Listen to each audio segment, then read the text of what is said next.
Those who have studied history know that nothing invigorates and empowers an authoritarian regime more than a spectacular act of violence, some sudden and senseless loss of life that allows the autocrat to stand on the smoking rubble and identify himself as the hero. It's at moments like this that the public, still in shock from the horror of the tragedy that has just unfolded before them, can be led into the most ruthless despotism. Despotism that now bears the mantle of security. Acts of terror and violence never benefit the average man or woman. They only ever benefit those in positions of power. This is why Nero fiddled while Rome burned. It gave him a chance to throw out the Christians to the lions and rebuild the capital of the Roman Empire in his own image. This is why Hearst and the warmongers of the emerging American Empire were delighted by the destruction of the USS Maine in Havana Harbor in 1898. It gave them the excuse they needed to rouse the public into supporting the Spanish-American War. This is why Israel attacked the USS Liberty in 1967 during the Six-Day War, strafing and torpedoing it relentlessly for hours in a vain attempt to send it to the bottom. The Israelis believed that the loss of the Liberty could be blamed on Egypt and draw the Americans into war. This is why there are hundreds of documented examples of government staging attacks in order to blame them on their political enemies. In every civilization, in every culture, in every historical period, authoritarians have known that spectacular acts of violence help to further consolidate their own power and control. And sadly, throughout history, there have been all too many willing to allow attacks to occur, to pretend that attacks have occurred, or even to attack their own population in order to further their political agenda. To think that such staged provocations and false flag attacks no longer occur would be as unrealistic as believing that human nature itself has changed, that powerful people no longer seek to increase their power, that influence is never used for deceit or manipulation, that lies are no longer told to satisfy greed or slake the thirst for control. It is to believe that our society is immune from those things that we have seen in every other society, in every other era. In short, it's a dangerous delusion. The people are once again learning the power of this delusion. They are learning the extent to which they have been lied to. They are once again studying their history.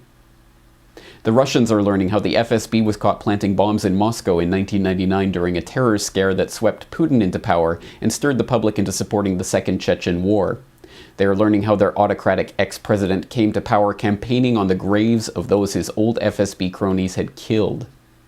The Israelis are learning how Mossad has been caught time and again posing as the very Muslim terrorists they claim to be opposing. They are learning how Israel uses the specter of terror to further extend their blank check drawn on American funds to expand their police state at home and maintain their hardline stance, the world's sixth largest nuclear superpower supposedly threatened by the possibility that one of their neighbors may one day obtain a single nuclear weapon. The British are learning how their SAS officers were caught dressing up as Arabs in Iraq, driving around with trucks full of munitions, shooting at police to stir up ethnic tensions, and ensure that permanent bases could be built in the region. They are learning how Harun Aswat, the supposed mastermind behind the 7/7 bombings, was working for British intelligence. They are learning how British military intelligence took part in IRA bombings. The Indians are learning how the Mumbai attack was helped by a US agent who is cooperating with investigators so that he won't face questioning by foreign authorities. The Canadians are learning how their own provincial police dressed up as protesters in 2007 and threatened violence against other police in order to force a crackdown on peaceful protests. And the Americans. The Americans are learning that there were multiple bombs found, dismantled, and taken out of the Alfred P. Murrah building on April 19, 1995. They are learning that Timothy McVeigh had written a letter to his sister in which he claimed to be in the Special Forces for the US Army. They are learning the bombing was being directed by FBI informants, just as the 1993 World Trade Center bombing was. They are learning about 9/11 and the Gulf of Tonkin and Operation Northwoods and their own Army counterinsurgency manuals that teach officers how to commit false flag attacks to blame on their enemies. In short, the people are learning the truth.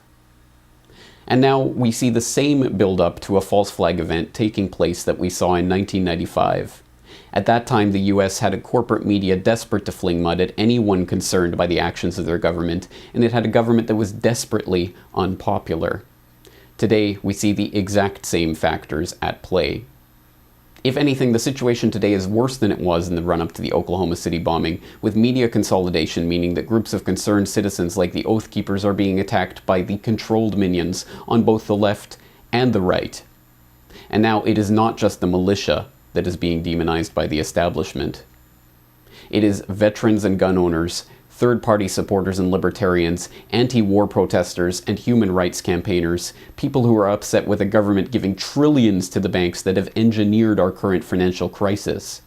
In short, everyone is now a potential terrorist according to the governmental and media agencies that deign to limit our range of acceptable opinion and control dissent.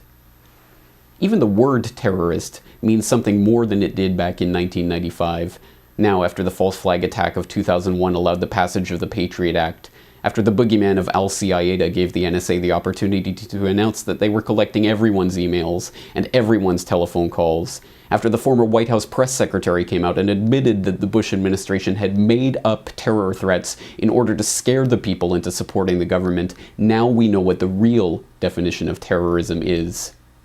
It is governments scaring their own populations into line. But there is something else that's different now from what it was in 1995. The people are learning something else about terrorism. They are not terrorists for speaking out against their government. They are not terrorists for wanting the government to stop selling their children into servitude to pay bankers their bonuses.